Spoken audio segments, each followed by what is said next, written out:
नमस्कार दोस्तों, स्वागत है उत्प्रेक्षा क्लासेस में बिहार बोर्ड क्लास 10 के सबसे भरोसेमंद चैनल पर। आज हम पढ़ेंगे अर्थशास्त्र इकोनॉमिक्स का चैप्टर नंबर फर्स्ट, अर्थव्यवस्था और इसके विकास का इतिहास, जिसमें हम कवर करेंगे 35 इंपॉर्टेंट ऑब्जेक्टिव क्वेश्चन। साथ में इसका हम व्याख्या भी करेंगे। ये सभी प्रश्न बोर्ड 2026 परीक्षा में सीधे पूछे जा सकते हैं, तो वीडियो को शुरू से लेकर अंत तक जरूर देखें। हम वीडियो को स्टार्ट करते हैं। हमारा चैप्टर देख सकते हैं अर्थव्यवस्था एवं इसके विकास है। हम लोग को सबसे पहले विकास यानी डेवलपमेंट के बारे में हमें समझना पड़ेगा। सबसे पहले समझते हैं विकास का असली मतलब क्या होता है। तो ये विकास का मतलब सिर्फ पैसा कमाना नहीं होता है। विकास का मतलब होता है होना चाहिए, जैसे हमारा बेहतर एजुकेशन, बेहतर शिक्षा, हमारा बेहतरीन हेल्थ यानी स्वास्थ्य, और तीसरा जो हमारा संसाधन यानी जीवन स्तर पर सुधारने के लिए जो संसाधन की आवश्यकता होती है। तो तीन चीज़ रहता है का विकास हो रहा है। क्या करेंगे इस बात पर जो हम इस चैप्टर से विस्तार से जानेंगे, और फिर हर पॉइंट में जो है MCQ देखने को मिलेगा। तो चलिए हम क्या करते हैं। सबसे अर्थव्यवस्था का मुख्य उद्देश्य क्या होता है। ऑप्शन ए बोला जा रहा है शिक्षा देना, बी हमारा है लोगों को रोजगार देना, सी है लोगों की आवश्यकता की पूर्ति करना, डी हमारा विदेश व्यापार करना। तो अर्थव्यवस्था का एक ही उद्देश्य है, वो क्या हो जाता है, लोगों की जो भी आवश्यकता है उसकी पूर्ति करना। यही जो है अर्थव्यवस्था का उद्देश्य होता है। अर्थव्यवस्था का प्रमुख उद्देश्य है कि समाज की मूलभूत आवश्यकताओं को पूर्ति करना, यानी समाज में जो भी मूलभूत आवश्यकता है जो कि हर एक व्यक्ति को चाहिए, यही जो है अर्थव्यवस्था का मुख्य उद्देश्य है। आप देखते हैं हमारा दूसरा नंबर क्वेश्चन है आपके स्क्रीन पर। भारत की पहली पंचवर्षीय योजना कब लागू किया गया था। 1950, 1951, 1961, 1947। तो भारत में जो है सबसे पहली बार जो है 1951 से लेकर 1956 में जो है क्या किया गया था, तो पंचवर्षीय योजना उसी समय से लागू हुआ था। उस समय जो है कृषि को बढ़ोतरी देने के लिए जो है इस उद्देश्य से जो है क्या किया गया था, इस योजना को लागू किया गया था। और इस समय जो है बहुत ही अधिक मात्रा में कृषि का क्या किया गया था, तो विस्तार किया गया था। अब चलिए हम देखते हैं तीसरा नंबर क्वेश्चन है हमारा, विकास का तात्पर्य क्या है, यानी विकास का तात्पर्य क्या हो सकता है। ऑप्शन ए बोला जा रहा है सिर्फ आर्थिक वृद्धि करना, बी है शिक्षा में वृद्धि करना, सी है जीवन स्तर में सुधार, और ऑप्शन डी बोला जा रहा है आबादी में वृद्धि। तो विकास का तात्पर्य है जो है जीवन स्तर में क्या होना चाहिए, तो सुधार होना चाहिए। इस क्वेश्चन का राइट आंसर सी है। केवल आय नहीं बल्कि जो है यहाँ पर हमें शिक्षा की आवश्यकता होती है, स्वास्थ्य की आवश्यकता है, जीवन स्तर आदि की समुचित विकास के ही जो हम क्या कहते हैं, तो विकास कहलाता है। अगर इन तीन चीज़ आ जाता है, हमारा पहला शिक्षा आ जाता है, दूसरा हमारा स्वास्थ्य अच्छा रहता है, फिर जो है जीवन स्तर की आदि जो भी होती है, इन तीन चीज़ की आवश्यकता से क्या हो सकता है, मनुष्य जो है विकास कर पाएगा, या देश भी जो है इन तीन चीज़ से विकास करेगा। 4 नंबर क्वेश्चन है, मानव विकास सूचकांक यानी HDI को किसने विकसित किया था। Option A doctor Manmohan Singh, B बोला जा रहा है अमृत सेन, सी है हमारा महबूब ul Haq, option number D बोला जा रहा है रघुराम राजन। तो ये इसमें देखेंगे HDI जो है ह्यूमन डेवलप इंडेक्स का जो है विकसित जो है महबूब उल हक जो है पाकिस्तान के अर्थशास्त्री थे, उसके द्वारा किया गया था। मानव विकास सूचकांक, इसको हम HDI का हिंदी में क्या बोलते हैं, तो मानव विकास सूचकांक। आप सभी को ध्यान में रखना है, ये ऑब्जेक्टिव में भी पूछा जा सकता है। ये कहाँ के थे, तो ये जो है पाकिस्तान के अर्थशास्त्री थे। इसका नंबर क्वेश्चन है हमारा, HDI में जो है कौन कौन से घटक शामिल होते हैं। ऑप्शन ए बोला जा रहा है शिक्षा, बी है स्वास्थ्य, सी हमारा जीवन स्तर। तो HDI से जब हमें पता चलेगा, जब व्यक्ति के पास अच्छा शिक्षा हो, फिर जो है उसके पास अच्छा से क्या है स्वास्थ्य होना चाहिए, और उसके बाद जीवन स्तर बेहतरीन हो जाता है। तो इन तीन चीज़ की आवश्यकता होती है HDI में, तभी जो है कह पाएंगे हमारा विकास हुआ है, चाहे देश का विकास हुआ है। इसी से मापा जाता है, इन तीन चीज़ से। 6 नंबर क्वेश्चन है हमारा, प्रति व्यक्ति आय कैसे निकाली जाती है। तो प्रति व्यक्ति आय निकालने के लिए जो है कुल जो भी आय रहेगा और कुल जनसंख्या, यानी पूरे देश भर में जो है जितना आय हुआ, उसके बाद पूरे देश में देखेंगे कुल कितनी जनसंख्या है, तो हम वहाँ से ज्ञात कर सकते हैं भारत में जो है प्रति व्यक्ति आय कितना होता है। यानी ऑप्शन नंबर बी हो जाएगा, कुल आय बटे कुल जनसंख्या से हम ज्ञात कर सकते हैं। प्रति व्यक्ति आय बराबर हमारा राष्ट्रीय आय भागे हम कुल जनसंख्या से करेंगे, तो हमारा इस तरह होता है। अब देखते हैं 7 नंबर क्वेश्चन हमारा, भारत की जो है वर्तमान अर्थव्यवस्था कैसी है। ऑप्शन ए पूंजीवादी है, समाजवादी है, मिश्रित है, ऑप्शन नंबर डी निजी है। तो भारत में देखेंगे क्या ऐसी अर्थव्यवस्था, तो यहाँ पर मिश्रित अर्थव्यवस्था है। भारत में सरकारी और निजी दोनों क्षेत्र के कार्य करते हैं, अतः जो है भारत कैसी अर्थव्यवस्था है, तो मिश्रित अर्थव्यवस्था है। ध्यान में रखना है आप सभी को, बहुत ही इंपॉर्टेंट जो भी ऑब्जेक्टिव है बहुत ज़्यादा इंपॉर्टेंट है, आपके बोर्ड एग्जाम में पूछे जा चुके हैं और आपके बोर्ड एग्जाम में आने की पूरी संभावना है। 8 नंबर क्वेश्चन है आर्थिक समानता का अर्थ क्या होता है। ऑप्शन बोला जा रहा है सभी को जो है समान वेतन मिलना, बी बोला जा रहा है कुछ अमीर कुछ गरीब, सी जो हमारा बोला जा रहा है शिक्षा की कमी, डी बेरोजगारी। तो आर्थिक समानता का एक ही मतलब होता है, चाहे अमीर हो चाहे गरीब, दोनों को जो है समान अवसर मिलना चाहिए। ऑप्शन नंबर बी इस क्वेश्चन का राइट आंसर है। जब हम कुछ लोगों के पास बहुत धन है और कुछ के पास जो है अत्यंत कमी है तो उसे हम जो है आर्थिक समानता के नाम कहते हैं, तो ध्यान में रखना है आप सभी को। 9 नंबर क्वेश्चन हमारा सकल घरेलू उत्पाद जिसे हम जीडीपी के नाम से जानते हैं किससे संबंधित है। यह जो है कृषि उत्पादन से संबंधित है या सरकारी व्यय से संबंधित है। सी हमारा देश की आर्थिक गतिविधियों का कुल व्यय का संबंध है और डी बोला जा रहा है केवल निर्यात के संबंध में है। तो जीडीपी का यानी सकल घरेलू उत्पाद किससे संबंधित है, ये जो है देश के आर्थिक गतिविधि यानी देश में जो है रुपए पैसे की गति होता क्या है, तो हमें ध्यान में रखना है वह जीडीपी वह कुल व्यय मूल्य है जो कि एक देश में एक वर्ष में उत्पादित जो भी उत्पादित प्रोडक्ट को निर्माण किया जाएगा और वस्तुओं और सेवाओं का क्या होता है तो एक साथ होता है, यही हमारा जीडीपी कहलाता है। 10 नंबर क्वेश्चन है हमारा भारत में बेरोजगारी का मुख्य समस्या किस क्षेत्र में है। ऑप्शन ए बोला जा रहा है उद्योग, बी देख सकते हैं सेवा क्षेत्र है, बी हमारा कृषि और ऑप्शन नंबर डी व्यापार। तो इसका राइट आंसर हमारा हो जाएगा भारत में बेरोजगारी का मुख्य समस्या जो है वो एग्रीकल्चर क्षेत्र में है यानी कृषि क्षेत्र में है। भारत में अधिकांश ग्रामीण लोग जो है कृषि पर निर्भर करती है, जहां मौसमी और छिपी हुई बेरोजगारी का क्या हो जाता है तो आम हो जाता है। इस क्वेश्चन का राइट आंसर हमारा ऑप्शन सी है। 11 नंबर क्वेश्चन है भारत की वर्तमान आर्थिक प्रणाली क्या है। ऑप्शन ए समाजवादी है, बी पूंजीवादी है, सी मिश्रित है, ऑप्शन नंबर डी उपभोक्तावादी है।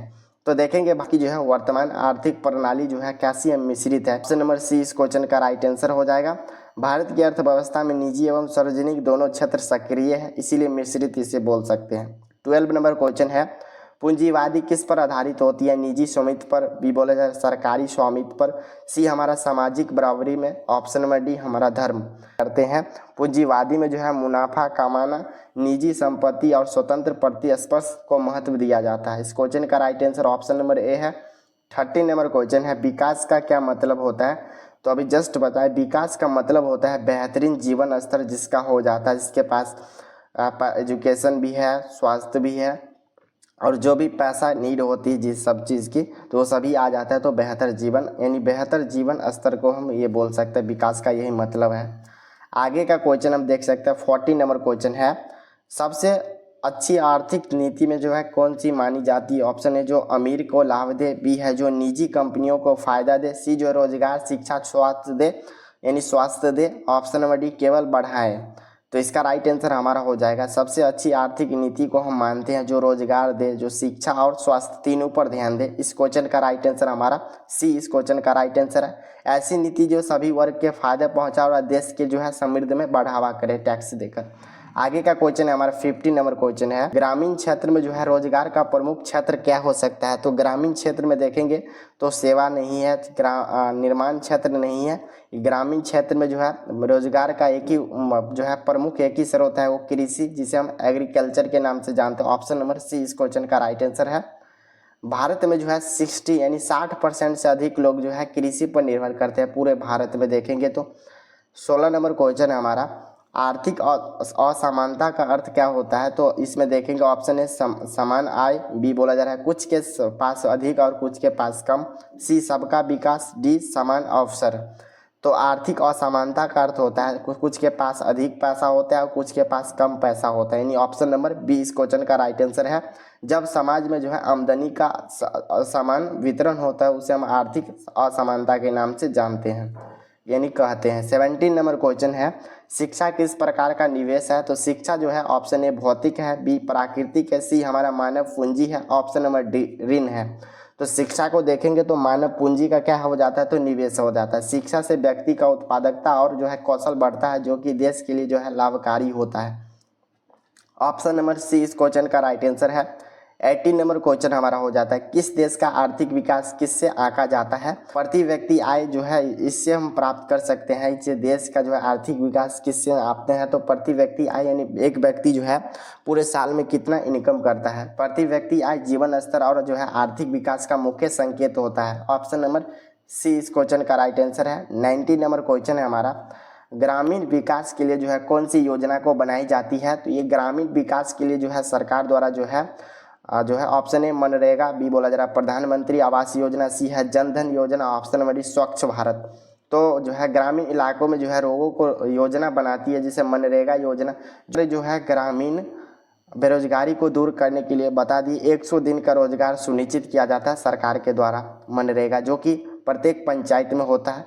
आगे का क्वेश्चन है 20 नंबर क्वेश्चन हमारा, विकासशील और विकसित देशों में मुख्य अंतर क्या होता है? ऑप्शन ए भाषा का, बी है धर्म का, सी हमारा प्रति व्यक्ति आय का और डी परंपरा का। देखेंगे विकासशील देश और विकसित देश में जो है एक ही अंतर होता है, इस देश का इनकम कितना हो रहा है, यानी उस देश के जो भी व्यक्ति रहते हैं उसका प्रति व्यक्ति आय कितना हो रहा है सालाना। ऑप्शन नंबर सी इस क्वेश्चन का राइट आंसर है। विकसित देश में देखेंगे तो प्रति व्यक्ति आय, जीवन स्तर और विकास दर अधिक होता है। ऑप्शन नंबर जो है हमारा क्या हो जाएगा, सी इस क्वेश्चन का राइट आंसर है। आप देख लेते हैं किस नंबर क्वेश्चन है आपके स्क्रीन पर।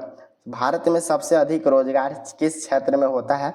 तो देखेंगे पूरे भारत में अभी हम जस्ट बताए 60% लोग जो है कृषि पर निर्भर करते हैं, तो सबसे ज़्यादा जो है भारत में कृषि से रोजगार उत्पन्न किया जा सकता है। ऑप्शन नंबर सी इस क्वेश्चन का राइट आंसर हो जाएगा।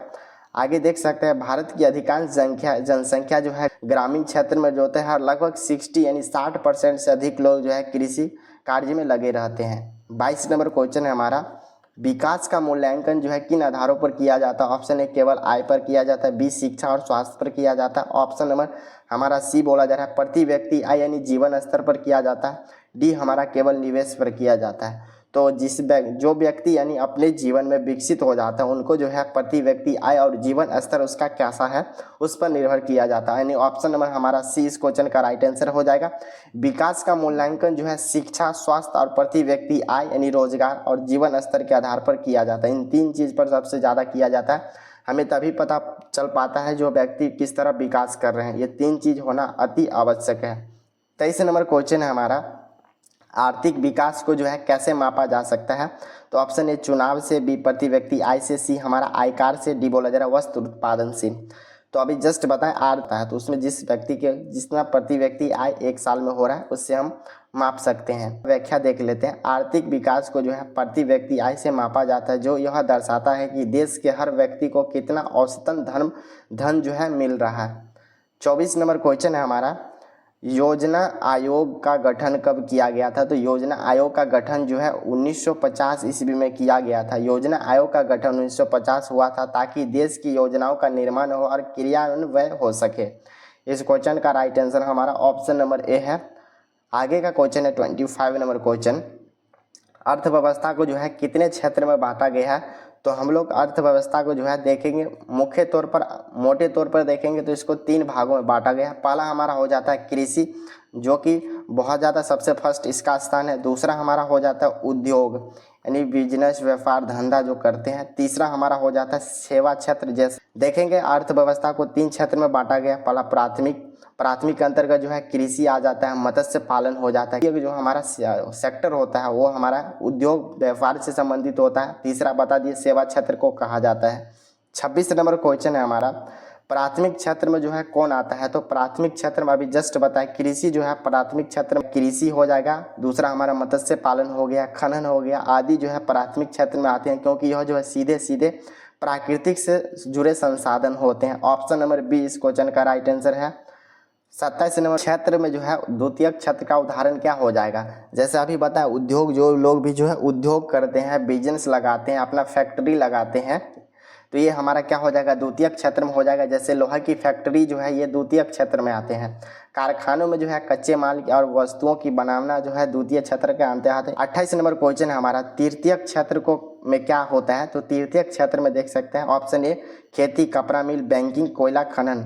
तो तृतीयक क्षेत्र बेसिकली यह जो है सेवा का क्षेत्र होता है। जैसे आप लोग बैंकिंग को देख सकते हैं, शिक्षा देख सकते हैं, परिवहन देख सकते हैं, बीमा देख सकते हैं, ये सभी जो है हमारा तृतीयक क्षेत्र के अंतर्गत आते हैं। ऑप्शन नंबर सी इस क्वेश्चन का राइट आंसर है। 29 नंबर क्वेश्चन है हमारा, बहुत ज़्यादा इंपॉर्टेंट ऑब्जेक्टिव क्वेश्चन है। भारत में जो है नई आर्थिक नीति कब लागू किया गया था? तो भारत में जो है नई आर्थिक नीति जो है 1951 ईस्वी में किया गया था। भारत सरकार ने जो है उदारीकरण, निजीकरण और वैश्वीकरण LPG की नीति को अपनाया था, जो कि आप सभी को ध्यान में रखना। ऑप्शन नंबर जो है हमारा बी हो जाएगा। 30 नंबर क्वेश्चन है हमारा, गरीब रेखा से नीचे जीवन यापन करने वाले लोग को हम क्या कहते हैं? ऑप्शन ए मध्यम वर्ग कहते हैं, बी है बीपीएल बोलते हैं, सी हमारा एपीएल बोलते हैं, ऑप्शन नंबर डी बोलते हैं आईपी के नाम से जानते हैं। गरीबी नीचे से जो है नीचे जीवन यापन करता है उसको हम बीपीएल के नाम से जानते हैं। न्यूनतम जो है आवश्यकता को पूरा कर पाते हैं, ये जो है बीपीएल के अंतर्गत आते हैं। देखता है 31 नंबर क्वेश्चन है हमारा, मानव पूंजी किसे कहते हैं? तो मानव पूंजी जो है मशीन को बोलते हैं, पढ़ा लिखा और कुशल जनसंख्या को बोलते हैं, सी इमारत, ऑप्शन नंबर डी धन को बोलते हैं। तो मानव पूंजी जो है पढ़ा लिखा होना चाहिए और उसके अंदर कुशल जनसंख्या हो, यानी ऑप्शन नंबर 20 क्वेश्चन का राइट आंसर हो जाएगा। शिक्षा और स्वास्थ्य में निवेश से व्यक्ति जो है कुशल बनते हैं, जिसे हम जो है मानव पूंजी बोलते हैं। जब 32 नंबर क्वेश्चन है हमारा, विकास का कौन सा पक्ष सबसे महत्वपूर्ण माना जाता है? ऑप्शन ए धन, बी शिक्षा, सी हमारा विदेश व्यापार, ऑप्शन नंबर डी तकनीक। इसका राइट आंसर हमारा हो जाएगा बी, शिक्षा जो है विकास का जो है प्रथम पक्ष माना जाता है, क्योंकि देखेंगे शिक्षा व्यक्ति को समाज दोनों से क्या करता है? विकास के लिए नींव रखता है। क्वेश्चन है हमारा 33 नंबर क्वेश्चन, मिश्रित अर्थव्यवस्था को क्या होता है? देखेंगे तो निजी जो भी काम होता है यानी स्वयं का और जिस सरकार, ये दोनों चीज जब जिस देश में यानी मिक्स होता है तो इसी को हम मिश्रित अर्थव्यवस्था के नाम से जानते हैं। आप सभी भारत में सरकार और निजी संस्थाओं दोनों आर्थिक कार्यों में भाग लेते हैं, इसी को जो है मिश्रित अर्थव्यवस्था के नाम से जानते हैं। आगे भारत में जो है योजना आयोग का स्थान किसने लिया था? यानी जो है योजना आयोग को जो है बदल कर किस नाम रखा गया था? इस तरह भी क्वेश्चन आ सकता है।